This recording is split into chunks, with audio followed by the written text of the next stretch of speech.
Assalamualaikum istriku, belahan jiwaku. Suara itu kembali berucap salam. Senja membalikan tubuhnya perlahan disertai debaran jantung yang hampir tak dapat ia kontrol, rasa sedikit sesak dan panas di area dada mendominasi. Ia takut salah dengar. Senja takut ini hanya halusinasi baginya. Waalaikumsalam, suamiku. Cicitnya pelan saat ia sudah melihat jelas siapa yang sedang berdiri di seberangnya, hanya berjarak 1 meter lebih sedikit. Wajar, Senja terkejut plus senang, orang yang selama 5 bulan tidak pernah ia lihat atau dengar kabar dan suaranya, kini berdiri di hadapan dengan gagah.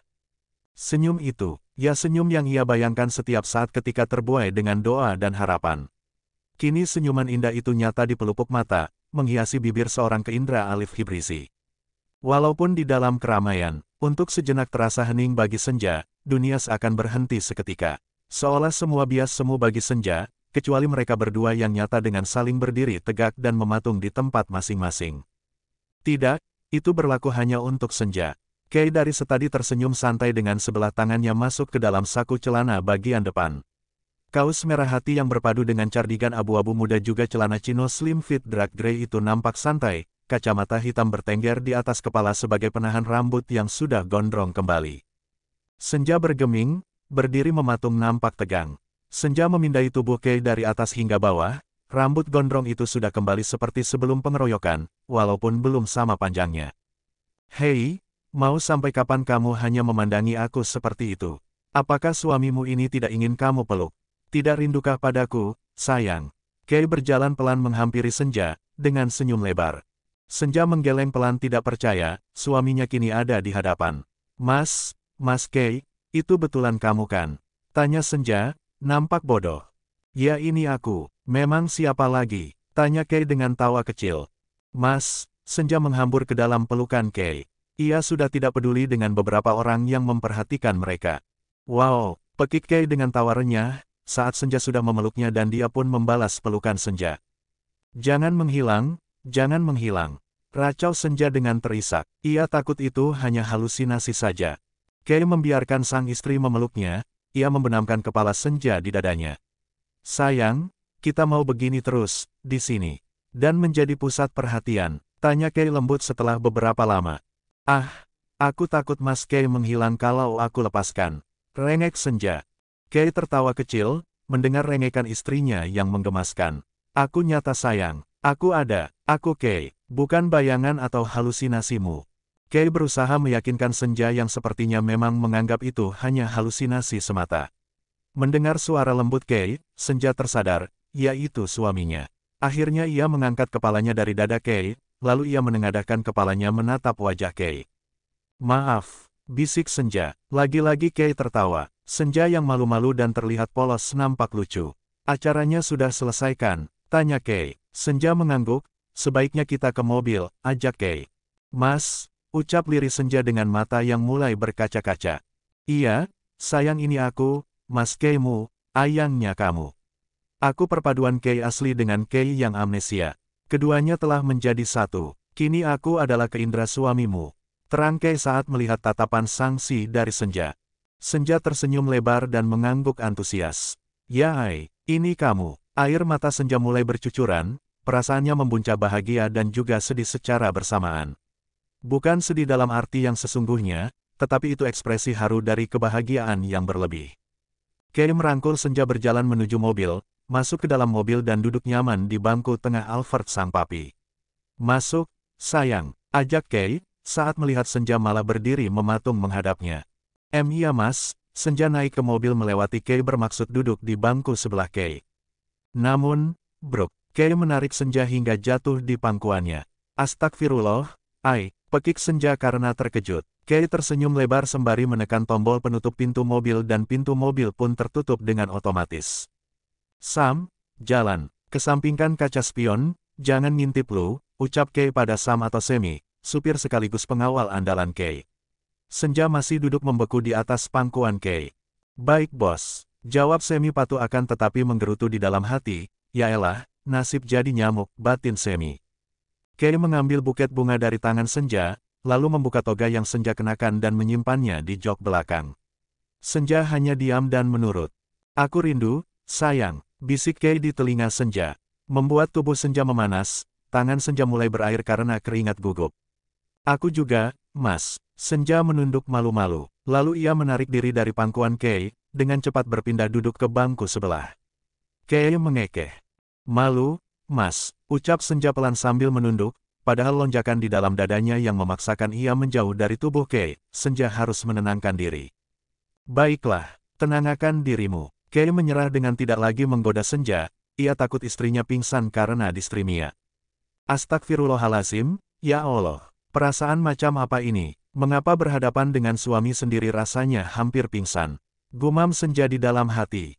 Di mobil yang sudah berjalan menyusuri kota Jakarta itu, hening. Duduk saling bersebelahan dengan gugup. Senja beberapa kali menghela napas gelisah.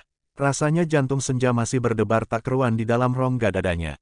Lain halnya dengan Kei, ia nampak santai dengan duduk bersilang kaki dan bersandar nyaman pada kursi Alphard tersebut. Sesekali Kei melirik Senja yang sibuk menetralkan diri dengan menggigit bibir bawahnya dan juga meremas ujung berukatnya. Sam, ambil jalur luar kota, ucap Kei. Senja mengerut dahi, mau kemana suaminya? Mengapa malah ambil jalur luar kota, bukannya akan pulang ke rumah mereka? Baik, bos, jawab Semi, supir sekaligus pengawal yang dekat dengan Kei selama ini membawa mobil masuk ke jalan tol yang mengarah keluar kota. Aduh, ucap Kei tiba-tiba. Senja yang mendengar Kei mengaduh, refleks memegang tangan Kei. Ai, ada apa? Tanya Senja khawatir. Iniku, rasanya tidak nyaman, jawab Kei sembari memegangi dada kirinya, bukankah itu area jantung? Pikir Senja. Mas, bagaimana rasanya? Sakit atau sesak? Tanya Senja semakin khawatir, saat melihat Kei memejamkan mata dan diam. Ai, jawab, pinta Senja dengan suara agak meninggi, pertanda khawatir. Balas Kei. Coba periksa sebentar, sayang. Pinta Kei, kemudian menarik Senja kembali ke pangkuannya. Dengan polosnya Senja menurut saja. Duduk perlahan di atas pangkuan Kei, lalu dengan serius memeriksa dada Kei dengan memegangnya. Di sini, Ai, tanya Senja dengan sedikit meraba dada Kei. Kei kembali memejamkan mata. Bibirnya mengatup erat menahan tawa. Senja dengan pelan mengusap dada Kei lembut, membuat Kei menahan napas dengan belayan lembut Senja. Ada gairah lama yang mulai bangkit. Sudah baikan, Ai? Tanya Senja. Lebih baik, sayang, jawab Kei dengan nada parau, sepertinya Kei mulai turun on. Senja merasakan ada hal ganjil dari Kei. Senja paham akan reaksi dari belayan lembut di dada Kei, dulu sentuhan Senja adalah hal yang bisa membuat Kei membatalkan meeting. Ai, kamu ngerjain aku ya? Tanya Senja sembari mendorong dada Kei. Setelah ia menyadari Kei tidak benar-benar sakit. Karena tubuhnya sedikit berguncang menahan tawa. Ahaha, kamu lucu banget sih sayang. Kepolosanmu makin menggemaskan, ucap Kei dengan tak berhenti tertawa. Mas, gak lucu ya? Rajuk Senja sembari memanyunkan bibirnya dan memukul-mukul dada Kei. Iya maaf, habisnya kamu tuh seperti patung. Mana Senja yang dulu? Mana Senja yang pandai merayuku? Kemana perginya Senja yang pintar memanjakanku? Senja yang cerdas dalam menanggapi keinginan suaminya. Tanya Kei, bertubi-tubi dengan menatap intens wajah Senja. Maaf mas, aku sedang menguasai diriku, aku merasa ini bagai mimpi, balas Senja. Ini nyata, sayang, ucap Kei lembut, memeluk Senja dengan posesif. Kali ini Senja tidak protes, ia menerima pelukan Kei dengan memeluknya kembali dan merebahkan tubuhnya di atas Kei yang bersandar santai. Tubuh mungil Senja kini menempel di tubuh Kei seperti cicak. Perasaannya mulai rileks. Senja menikmati sekali momen ini. Ia pun melingkarkan tangannya masuk ke bagian belakang tubuh Kei. Ai, kamu sungguhan sudah mengingat semuanya. Tanya lirih Senja, sebelah tangannya mengelus pipi Kei. Alhamdulillah sudah, aku mengingat semuanya. Dari sejak aku melihatmu di pantai sedang membaca Al-Quran, suara merdumu Masya Allah, membuat aku tergila-gila. Bahkan saat kamu tidak tahu aku sering mengintip, hingga hampir 1 bulan lamanya. Sampai sore itu, pecahan beling mengenai kakimu dan aku refleks keluar dari tempat persembunyiannya aku. Kamu ingatkan, saat aku menolongmu membelikan obat. Iya Ai, aku ingat dan sebelumnya kamu suka ngintip aku. Tanya Senja.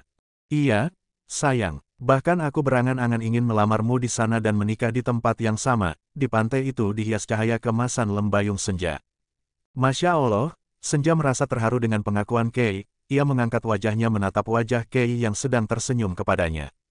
Terima kasih Ai, kamu sudah mengingat aku lagi, ucap Senja dengan binar bahagia. Kei tak menjawab, ia hanya melirik kaca spion tengah yang sudah miring ke arah lain. Kei menarik tubuh Senja lebih naik di tubuhnya, wajah Senja akan tetapi tangan Kei lebih cepat menahan kepalanya. Sehingga Senja hanya mampu memejamkan mata. Rasa rindu yang teramat membuat Senja terbuai dengan sentuhan suaminya. Perlahan namun, dengan pasti keduanya saling menyalurkan kerinduan. Mereka melakukannya dengan sangat lembut ada semi di balik kemudi, mereka masih menyadari itu. Kini Senja membuka matanya. Setelahnya kedua kerinduan itu terlepas perlahan. Senja sedikit ia merebahkan kembali kepalanya. Jujur, Kei merasa tidak tahan dengan akan tetapi ia harus bisa menahannya. Senja masih utuh, ia ingin memberikan kenangan pertama dengan indah, tidak buru-buru hanya karena itu. Ai, di antara Senja dan doa, semoga pertemuan kembali ini adalah titik akhir dari kepastian yang ku nanti, bisik Senja. Sayang, yakinlah, pertemuan itu tidak akan salah tempat, tidak akan salah waktu, apalagi salah orang. Maka dari itu, Tuhan mempertemukan jodoh hambanya, dengan cara yang menakjubkan, balas Kei membuka Senja makin mengeratkan pelukannya. Iya Ai, jodoh itu penuh misteri. Oh iya Ai, kita mau kemana? Kau menuju ke luar kota? Tanya Senja. Nanti juga kamu tahu. Jawab Kei dengan mengulum senyum. Senja tidak mau bertanya lagi, lebih baik kini dirinya menikmati momen ini. Selama kita berjauhan, apa yang kamu lakukan sayang? Tanya Kei. Bersenang-senang dong. Menghabiskan uang suaminya, kan suaminya banyak uang. Tidak bekerja selama 5 bulan pun uangnya masih ngalir deras ke rekening istrinya, sindir Senja lembut. Kei tergeletak mendengar pengakuan Senja. Ya itu kan sebagai nafkah dariku. Aku tidak mau meninggalkan istriku dengan kekurangan uang, nanti malah aku yang ditinggalkan, ucap Kei. Aku tahu apa yang kau lakukan, berdonasi di badan amal, membiayai yayasan yatim piatu, berbagi dengan kaum duafa dan kamu sudah memiliki komunitas sendiri untuk badan amal ini. Aku bangga padamu, sayang. Menyalurkan uang dan kerinduan padaku dengan hal baik. Loh itu mas tahu, sayang, kamu lupa, suamimu ini banyak uang, bisa menyewa orang bisa membayar mata-mata. Sombong. Aku tahu mas, tapi semuanya Arka yang mengatakan, ya kan? Tanya Senja dengan cibiran kecil. Ahahaha, siapa lagi? Jangan salah sayang, dia meminta bayaran besar dariku, untuk sebuah informasi. Asisten kurang ajar, lihat saja pembalasanku, Kei tertawa kecil. Senja hanya menggelengkan kepala, hingga sebuah notifikasi pesan masuk ke ponsel Kei. Ai, ponselmu. Buka saja, sayang. Aku tidur sebentar ya, aku harus mengambil penerbangan pagi agar bisa menemuimu saat acara wisuda selesai. Jadi dari semalam aku belum tidur dengan benar, ujar Kei. Senja merasa iba. Dielus wajah Kei. Tidurlah Ai, aku akan menemanimu. Oke, jangan beranjak dari pangkuanku. Tidak akan, Ai. Senja meraih ponsel Kei yang disimpan di saku blazernya. Senja mengerutkan dahi, foto keempat pasangan yang sedang berada di sebuah pantai. Oh pantas saja mereka tidak datang ke acara wisuda dan menggangguku, rupanya keempat pasangan tukang ledek itu sedang liburan di pantai, gumam Senja. Kei yang memang hanya memejamkan mata, ia mendengar Senja bergumam. Lalu Kei mengintip sedikit, dengan memicingkan matanya. Ya pasangan Arka Sabrina, Ethan Kiana, Willy Alina, Zio Raila. Mereka sengaja mengirimkan foto sedang berpose dengan latar belakang ombak, menandakan mereka sedang di pantai. Apa yang mereka lakukan padamu, sayang? Mengganggumu? Tanya Kei. Ah tidak kok, mereka baik. Ya walaupun terkadang jahil, tapi mereka adalah penyemangat bagiku, Ai, jawab Senja. Ya, aku harus berterima kasih kepada mereka. Bagaimanapun mereka sudah menjaga kamu saat aku tidak ada di sisimu, ujar Kei. Iya Ai, alhamdulillah aku memiliki mereka selain dari orang tua kita. Mereka penyemangat saat menghadapi kesulitan, ketika hati ini dilanda ragu dan kerinduan yang besar yang tidak bisa tersalurkan. Senja menangis di dada Kei, teringat kembali perjuangannya menunggu Kei kembali. Bersyukur ada keempat pasangan itu yang selalu menghiburnya, tidak membiarkan Senja kesepian sedikitpun, terutama perhatian dari para perempuan, mereka selalu menyempatkan diri untuk menemani Senja, membuatnya tertawa dan saling mencurahkan kasih sayang. Setelah Raila keluar dari penjara, mereka semakin akrab, bahkan Senja beberapa kali mengajak Raila menghadiri majelis taklim di daerah mereka tinggal. Raila sudah berubah banyak, Zio yang membuatnya berubah lebih baik. SSSTT, Sayang lupa aku pernah mengatakan bahwa jangan pernah ada air mata saat bersamaku. Aku tidak mengizinkan air matamu keluar jika untuk bersedih. Aku hanya mengizinkan air mata bahagia yang keluar dari pelupuk matamu. Ini tangisan kebahagiaanku, Ai. Ucap Senja sembari mengecupi pipi Kei. Kei tersenyum dan ia seka air mata Senja dengan ibu jarinya. Akhirnya mereka pun mengobrol apa saja, menceritakan pengalaman mereka saat berjauhan. Senja menceritakan kemana ia pergi, saat pergi dari Jakarta waktu itu dan melakukan apa saja. Kei menceritakan pengalaman pengobatannya di Singapura dan banyak hal lain yang mereka bahas hingga terkadang mereka terlelap dan bangun kembali. Tidak terasa, setelah 7 jam perjalanan, kini keduanya sudah sampai di sebuah pantai. Mata Senja berbinar tatkala melihat pantai yang ia kenal. Ai, ini pantai tempat pertama kali bertemukan. Tanya Senja. Iya, sayang, di sini kita bertemu, di sana kamu berdiri saat membaca Al-Asr dengan merdu, tunjuk Kei ke arah lain pantai. Aku berdiri di situ seperti orang bodoh, dan ketika sadar kamunya sudah pergi. Tapi aku mendengar namamu dipanggil, jadi aku tahu namamu adalah Senja. Ketika itu aku belum melihat wajahmu seperti apa, keesokan harinya aku mulai mengintip dan mengambil beberapa fotomu, ucap Kei kembali dengan malu-malu. Senja melihat ke arah suaminya, lalu senyum. Andai aku tahu, sedang dimata-matai olehmu. Tidak mungkin aku datang kembali ke sini, aku takut akan laki-laki, ucap Senja. Ahahaha, maaf, tapi kamu sepertinya tertarik padaku waktu itu, saat setelah melihatku. Aku tahu, kamu mencuri pandang padaku.